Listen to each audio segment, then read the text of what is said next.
For every penny I made, I was always turning it back into business. The biggest capital asset is a human capital or human asset.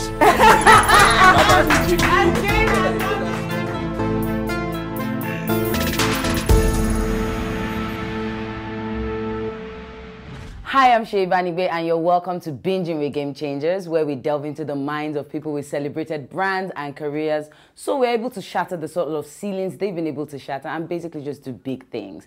Before we get into today's show, how have you been doing? I've been okay, you know, but I've been dealing a lot with, the fact that kids do say the darnest things. My 2-year-old recently learned the word farted, and I have been suffering for that. Anytime I go to Sunday school to pick her up, the moment she sees me and I carry her, she starts saying, "Mommy, who farted? Mommy, who farted?" And when I don't respond, she then goes on to, "Mommy farted, Mommy farted," and she's yelling. And there are people everywhere, and I'm thinking, stop, okay, that's okay, but kids are just amazing, and they can really, hit me up on social media at the BWG Show, Facebook, Instagram, and Twitter. Tell me the darn things you've been hearing, experiencing. They're a joy, but they can really push you. Yeah. So before we jump into our interviews, we'll be meeting some stellar people today. So I'll see you in a bit.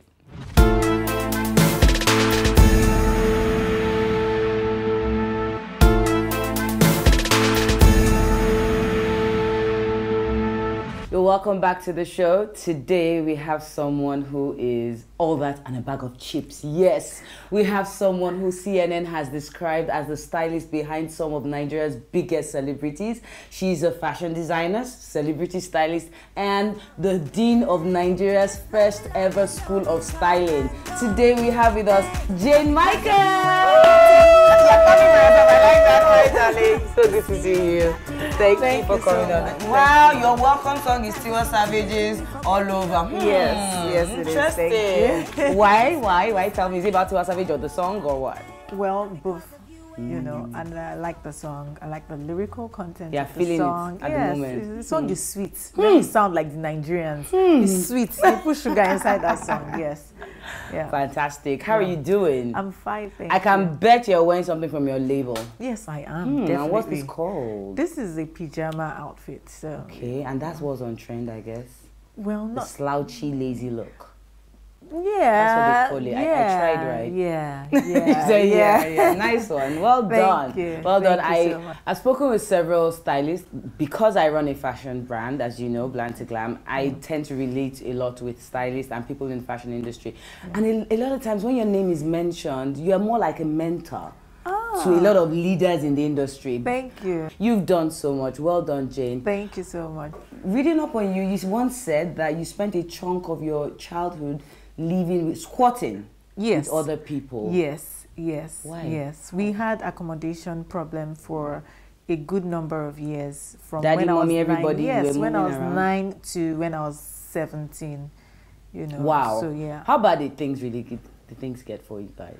It was really bad. It was really, really bad. It's a kind of story that you watch on African Magic. I'm not even gonna lie to you. Like some days you didn't eat? Yeah, there were some days Like Gary, at least you drink Gary. There were some days that were so bad. My mom had to be a steward, someone who used to be a caterer, who owned her own business, just because she needed to fend or sort her kids out, because she was the one who put my elder sister through school. My dad was struggling with his business as well before he passed on as well. So it was really, it was tough. For some people, the average person, you meet on the road will tell you, "Oh, I come from a very poor home, so that's why." What did it make you become? It made me become who I am and more I'm going to be tomorrow. It made me understand that, well, I'd always said to myself, right from when I was young, fortunately for me, I learned early. I'd seen, due to our lack of or our inability to be put under a roof, I had seen all sorts, you know, I'd seen what I wasn't supposed to see.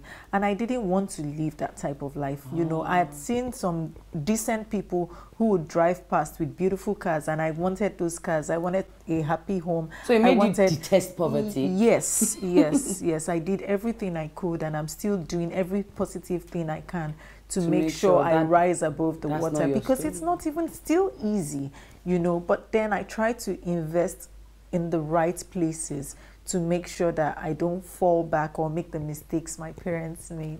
Styling is I think is a very glamorous profession. It's not a poor person, in quotes, can't afford a stylist. Looking at the kind of background you just, you know, narrated, what you went through and all of that, how did you develop interest and, you know, then get into such a glamorous, you know, there's like a contrast. I totally understand where you're coming from. But then again, styling is a natural for me. It's inborn. My siblings told me as at the time when I was 3-4 years old, some I can even remember, I used to sketch my own designs for my Christmas outfits. Oh, really? You know, like I don't want ready-made. And I would sketch my outfit. I would drool on it. You know how you have problems of sorting your school fees out, your children's school fees out. My own problem was that when it's Christmas, I want this yellow dress and, you know, with white satin on the top. That was my problem. And I needed to achieve those dreams as a child. If I also got outfits, if they don't come with a matching bag, I wouldn't wear them. So eventually, somehow along the line, I found myself, you know, doing fashion as per selling clothes. I used to go from offices to offices selling silk knots, and then from the profits I had, I would buy some, you know, very nice shirts, skirts, put them together, wear and go and sell silk. For selling silk knots, I even had a complimentary card. And people, you know, like, I love what you're wearing, you know, and I'm like, I'm selling it. So that's how I started selling clothes. And then I started combining clothes. And then I started, oh, this is styling. I didn't even know it was styling then. And then my first gig was the MTN Project Fame. Wow. And yes, the first year wasn't totally a success, but then we went on and on. How did you get MTN? To trust you. I used to sell, practically no profile. I used to sell to the staff, myself, and then my partner used to sell to the staff of Ultima Studios. Really? So there was just an opening. You had built a following, I'd say. Yes. So it was a gradual process, and then today, the rest is history. You know what I love about what you just said? It just, you know, goes to the fact that start with whatever you have. So you were selling silk knots, you were making outfits, you know, that people like to see on you. And then in the midst of all of that, someone then has a project, a bigger project. This little girl that is always, you know, supplying clothes. Yes. And then from there, I mean, that is how I knew you. That's how you as far as I'm concerned, that is how you became a household name. Yes. Just from selling. Yes. How much were the things you were selling then? 500 naira, 1,000? Yeah, some 1,500, some 2,000, you know, some 2,500. And then there was a time we're selling the Hackett t-shirts, the Polo Ralph. You know, yes, I cashed out on that. I'm not even going to lie. I love that. So yes, but it's just about also reinvesting. You have a good number of people, when they make money, the first thing they think of is the next gold necklace, the next let's hang Louis Vuitton shoes, you know. But you were saving. I was reinvesting. For every penny I made, I was always turning it back into business, and it's still happening till today. Beautiful. And that is how I was able to build my fashion house. Oh, she's beautiful, but she's also a biker chick. When we return, she's going to tell us what exactly biking does to her or for her. See you in a bit.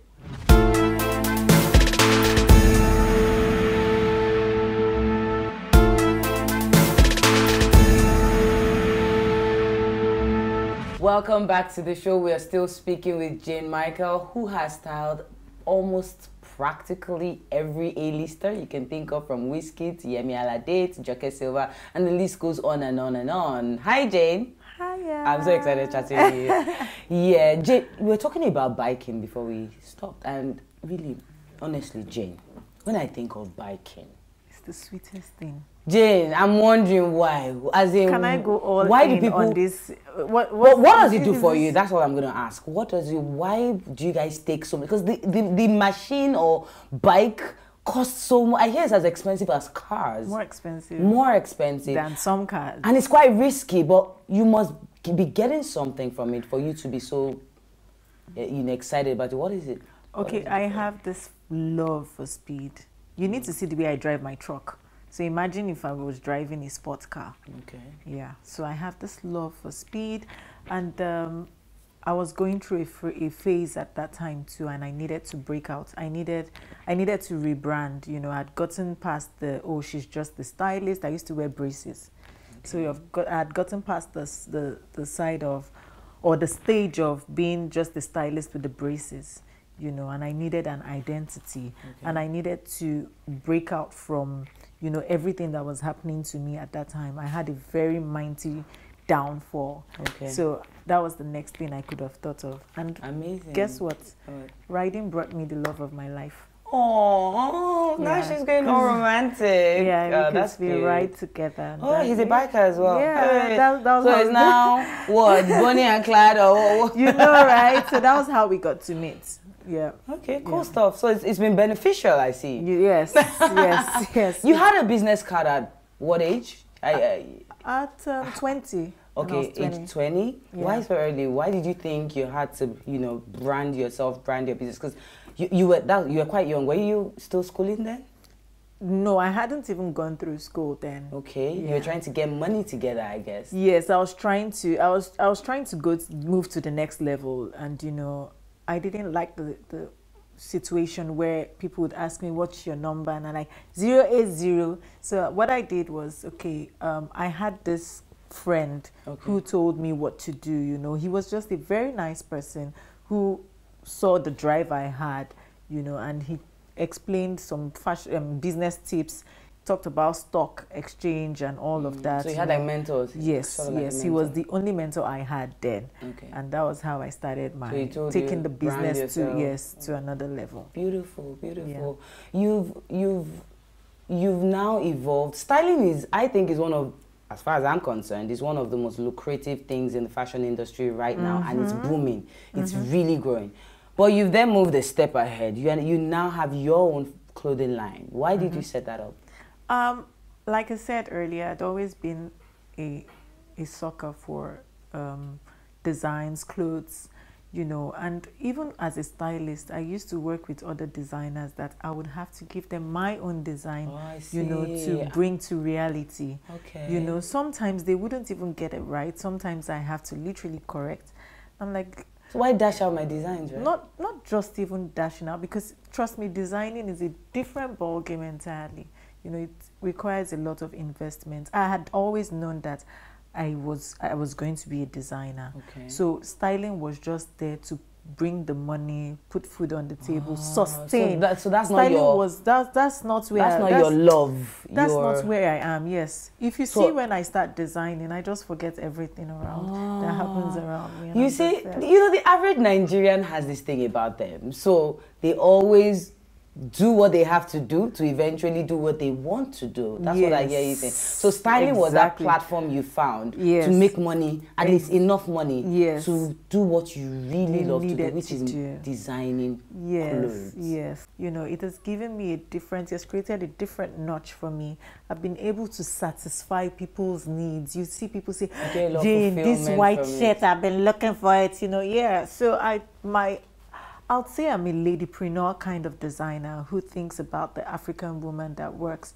You know, you have a family, you have a business, you don't even want to think about looking good and being cautious of yourself.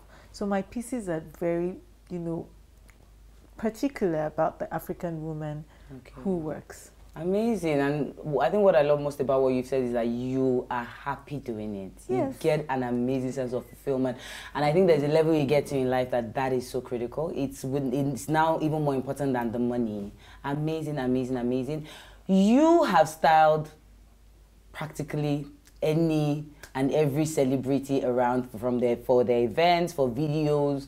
How are you able to keep yourself, you know, because, so I'm asking this question based on my knowing you. You are one of the most down-to-earth people in the fashion industry I've met, and I'll tell you that for free. You know, we met on the job several years ago. Yes. I had known the brand Jane Michael. Our relationship has been a long time coming. Yeah, you know, due to the fact that I have been growing my fashion brand as well. And, you know, meeting you, I expected to get the normal attitude. You know, everybody is just always like, oh, I'm a celebrity, you can talk to me, you can just call me at any time, you can send me a message. You know, you get that a lot in the industry, I have to be very sincere. I know. But Jane Michael, oh no, she's just different.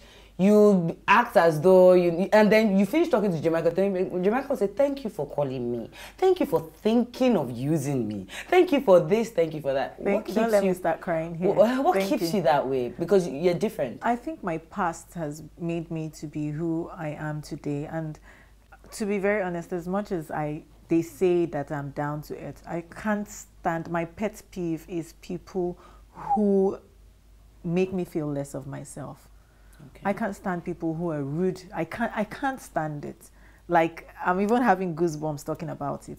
So I see that happen a lot, even with clients, when they see how humble, in quotes, I don't think, I'm still learning. I think if everybody says it about you, you definitely have, so you have it. Thank you. So when I meet people who abuse that, you know, I take off this wiggle that you see. like I literally, like everything. You fight for the rights of it. I don't, like the type of text I'm going to send to you, I don't even need to tell the person that the person is mad. I don't do that. But you would understand that this is, Jane will not take this. And sometimes I go as far as telling you that neither myself nor my company wants to have anything to do with you. So because you hate people being treated wrongly, you make sure you dish it out. I make an effort. That shows you value people. Thank you. And that's I think that's one major key, that greatness requires. Thank you so much. It's been so great chatting with you. I've learned so much. Are we done already?